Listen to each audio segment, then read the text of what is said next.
संतोष राव इस बीच मेरे साथ जुड़ चुके हैं।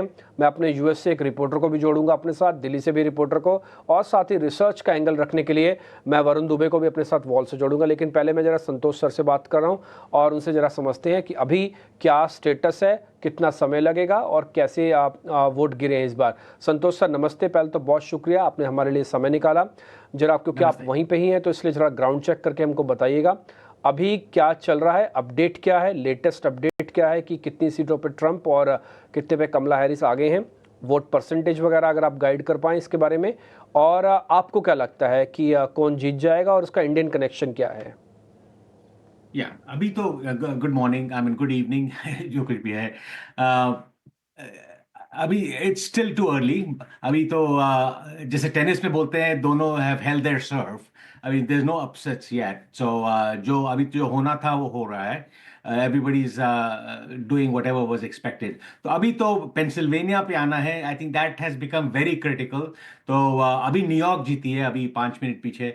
सो I think it's still Trump अभी 190 पे है और वो 60 पे है। तो अभी अभी बहुत देर है, अभी कैलिफोर्निया है, बहुत बहुत देर है। It's going to be very close. End में I think North Carolina, Pennsylvania और मिशिगन, ये तीन states are very important. So देखिए कहाँ जाएगा, पर वो उसको बहुत देर लगेगी अभी तो। I think it go well into midnight and later before we get the final count. पर अभी एग्जिट पोल से लग रहा है, जैसे टीवी चैनल्स पे देख रहा हूं मैं, एग्जिट पोल से लग रहा है कि है Trump is getting some favourable views on in the exit polls. पर देखना पड़ेगा एंड तक। तो नेट नेट अभी तो बहुत नजदीक है, very close. Everyone, both of them have held their serve at this point, so to speak. Santosh sir, ये जो बताया जा रहा था कि कुछ एक स्विंग स्टेट्स हैं, करीब ऐसी स्टेट्स हैं जो करीब करीब 2 से 5% ऑफ वोट रखती हैं, अभी वहाँ पर वहाँ के रुझान आपके पास आए हैं क्या, वहाँ का आइडिया लगा है? क्योंकि सभी लोग ये कह रहे हैं कि वही स्विंग स्टेट्स डिसाइड करेंगी कि अगला प्रेसिडेंट कौन होगा। Totally totally, I think Pennsylvania is the most important. I think उनके कुछ 15 डेलीगेट्स कुछ है, 15 या 17। तो वो बहुत इंपॉर्टेंट है at this point. So it's really come down to that, क्योंकि अपसेट्स तो कहीं भी नहीं हुए हैं।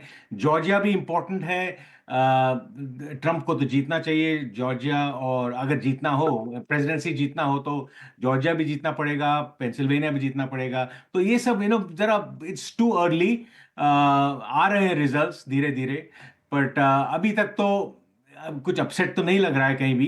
बट एग्जिट पोल्स ऐसे सुनने में आ रहा है कि स्ट्रांग सपोर्ट है ट्रंप के लिए। But Harris is also very strong. Wisconsin मैं सुना it's totally in Harris column. So तो देखना पड़ेगा। I think it will go well into midnight. Swing state, जैसे मैं बोला, 4-5 स्टेट हैं, वो डिसाइड करेंगे पूरा क्या होने वाला है। And like every time, every election, पर दिस इलेक्शन मोर सो, क्योंकि the country is divided write down the middle, 50-50 है। तो ऑल पोल्स आर ऑल्सो 50-50। सो बहुत ही क्लोज है, वेरी इंटरेस्टिंग। देखना पड़ेगा। तो अभी तक तो कुछ बोलने को है नहीं, because nothing has happened yet in terms of upsets. But देखेंगे अभी क्या हो रहा है। पोल, आई मीन, एक पोल ऐसा लगा था कि पेंसिल्वेनिया में in certain counties Puerto Ricans will be very, Puerto Rican lobby will be very unhappy, क्योंकि ट्रम्प के वो एक कमेडियन ने कुछ कहा था पोर्टो रिकन्स के बारे में। तो शायद दैट्स अ बिग कम्युनिटी दे, वो शायद फ्लिप हो जाएगी टू हैरिस। पर कोई एक मीडिया रिपोर्ट देख रहा था कि वो वहां पे नहीं, वो ठीक है। उनके एग्जिट पोल्स लग रहा है कि काफी लोग ट्रंप के साथ ही है वहां पे। So that's a plus for him. So वैसे ऐसे एनेक्डोटल आ रहे हैं न्यूज आइटम्स नेट नेट, पर अभी भी very close to call, you can't say anything at this point. ठीक है संतोष सर, बस एक छोटा सा सवाल और है। अब मैंने 2 सवाल आपसे पूछ लिए, तीसरा सवाल ये है कि मार्केट्स कैसे रिएक्ट करेगा डोनाल्ड ट्रंप के जीतने पर या उनके हारने पर। ये यूएस मार्केट्स का भी पूछ रहा हूँ और ये इंडियन मार्केट्स का भी पूछ रहा हूँ। या I think ideal outcome market चाह रही है कि सेनेट डिवाइडेड डिवाइडेड कांग्रेस हो जाए।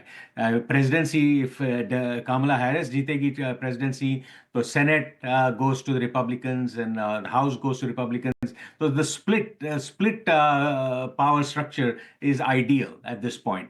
पर शायद नहीं होगा. सेनेट तो लग रहा है डेफिनेटली रिपब्लिकन होने वाला है.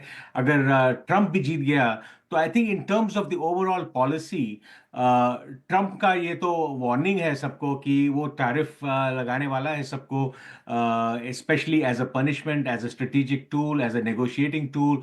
सो he said that there will be tariffs on enemies and not friends. तो I don't know if he sees India as a enemy और अ फ्रेंड. उससे बोलने से तो लग रहा है कि वो he sees India as a friend.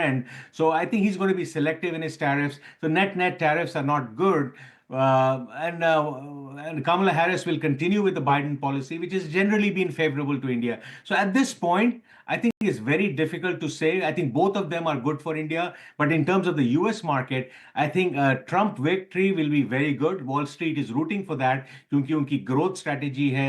They are looking for growth, cut taxes and cut government expenditures, and all they're growth oriented. And Kamala Harris is more on the social side and continuing with the Biden strategy, which is very inflationary and all that. So I think at this point, on a very high level, very headline level, Trump is more favorable for the market than Harris. But देखिए कहाँ कहाँ होता है, कितनी majority आएगी और senate और कांग्रेस किसको जाएगा. That will be a big decider as to where the market wants to react. Sir इसी वजह से भी इंडिया विक्स अभी पूरी तरह से टूटा नहीं इंडिया के अंदर भी, और ये वॉलेटिलिटी इंडेक्स यूएस के अंदर भी काफ़ी हाई अभी चल रहा है क्योंकि अभी क्लैरिटी नहीं है, सॉर्ट ऑफ अ कन्फ्यूजन्स है. और ये जैसे से क्लैरिटी आएगी विक्स टूटेगा, मार्केट्स अपने आप से रिएक्ट करेगा. एक लाइन आपने जो फाइन ट्यून करके हमको दी है कि डोनाल्ड ट्रंप जो है ज़्यादा फेवरेबल है मार्केट्स के, तो ये चीज़ मार्केट्स भी एब्जॉर्ब कर रहा है. और जैसे डोनाल्ड ट्रंप की विक्ट्री के थोड़े भी सिग्नल आते हैं तो मार्केट उसको रिएक्ट कर रहा है. और सिर्फ ये यूएस का मार्केट नहीं सर, ये इंडियन मार्केट्स भी है, एशियन मार्केट्स भी उस पर थोड़ा रिएक्शन दे रहा है और एक पॉजिटिव रिएक्शन दिख रहा है. बहुत शुक्रिया Santosh sir, thank you very much. आपने हमारे लिए समय निकाला और थोड़ा डिटेल में हमको बताया एक्चुअली में ग्राउंड चेक कि क्या हो रहा है इस समय क्या नहीं. Thank you very much for this. Thank you. आप सृष्टि एक चीज़ मैं यहाँ पे ज़रूर रखना चाहूँगा. देखिए डोनाल्ड ट्रंप का जीतना ऐसा नहीं है कि वो भारत के कुछ चुनाव हैं या भारत से तो हम कोसों दूर हैं, है ना, जहाँ पे चुनाव हो रहे हैं. लेकिन इन चुनावों की अहमियत इसलिए है क्योंकि दो बड़े देशों की इकोनॉमी, खासकर चाइना और यूएस की इकोनॉमी की अगर कैलकुलेशंस डालें तो चाइना के साथ हमारा ट्रेड अलग किस्म का है, बट यूएस के साथ हमारे डिफेंस, हमारे स्ट्रेटजिकल और हमारी ग्लोबल पिक्चर काफ़ी अच्छे से ड्रॉ की जाती है. इसलिए यूएस की ट्रेडिंग की बजाय हमारी मोरल सपोर्ट भी बहुत ज़रूरी होती है. इसलिए आप देख रहे होंगे दोनों ही प्रेसिडेंट ऑलमोस्ट इंडिया के फेवर में हैं और इंडिया भी दोनों प्रेसिडेंट के फेवर में है. ऐसा नहीं है कि कमला हैरिस जीत जाएंगी तो इंडिया को कोई बहुत बड़ा नुकसान होने जा रहा है, या डोनाल्ड ट्रंप जीत जाएंगे तो इंडिया को कोई बहुत बड़ा फ़ायदा होने जा रहा है. ये स्ट्रेटजिकली प्लेसिंग हो रही है कि जैसे इंडिया के अंदर आपको एक ऐसा प्राइम मिनिस्टर चाहिए तो ऐसे आपकी सोचते हैं कि यूएस के अंदर हमको एक ऐसा प्रेसिडेंट चाहिए. सॉर्ट ऑफ इंडियन मार्केट्स थोड़ा ऐसे भी कैलकुलेट करेगा. हाँ, जो ट्रेड है वो अपनी तरह से होगा ही, वो अपनी कैलकुलेशंस होंगे ही. रफ अपने वरुण दुबे ने आपको ऑलरेडी सब चीज़ बताई हुई है कि किस किस सेक्टर पे कितना कितना इसका असर आएगा. तो अगले 2 दिन के लिए आप तैयार रहिएगा. पूरा हफ्ता इनफैक्ट मेरे को लग रहा है कि यूएस इलेक्शंस के नाम रहेगा और वॉलेटिलिटी अभी भी कम नहीं हुई है. लेट्स सी, देखते हैं क्या होता है. जी हाँ बिल्कुल डिम्पी, क्योंकि देखिए इलेक्शंस हैं, उसके ठीक एक दिन बाद यूएस फेड की बैठक है, दरों में बदलाव क्या होंगे उसको देखना होगा, चाइना की पॉलिसी है, तो ये पूरा हफ्ता काफ़ी इंटरेस्टिंग रहेगा. पर एक और बात ये भी है डिम्पी कि कितनी बढ़त के साथ वहाँ पर डोनाल्ड ट्रंप या फिर कमला हैरिस की जीत आती है, इस पर भी मार्केट्स की पैनी नज़र रहेगी. क्योंकि अभी तक तो मामला काफ़ी टक्कर का है, पर कितनी मजबूती के साथ ये लीड लेते हैं, इससे एटलीस्ट जो फ्लोज हैं, फंड फ्लोज, वो भी थोड़े से डिसाइड होते हुए दिखेंगे. तो भारतीय बाजार जैसा कि आप कह रहे थे या फिर एशिया बाजार, कुछ बहुत इससे हमें फ़र्क तो नहीं पड़ता, पर मार्केट्स के लिहाज से काफ़ी इम्पॉर्टेंट है ये जानना, ये ट्रैक करना, और कितनी बढ़त के साथ होता है ये भी हम ट्रैक करते रहेंगे.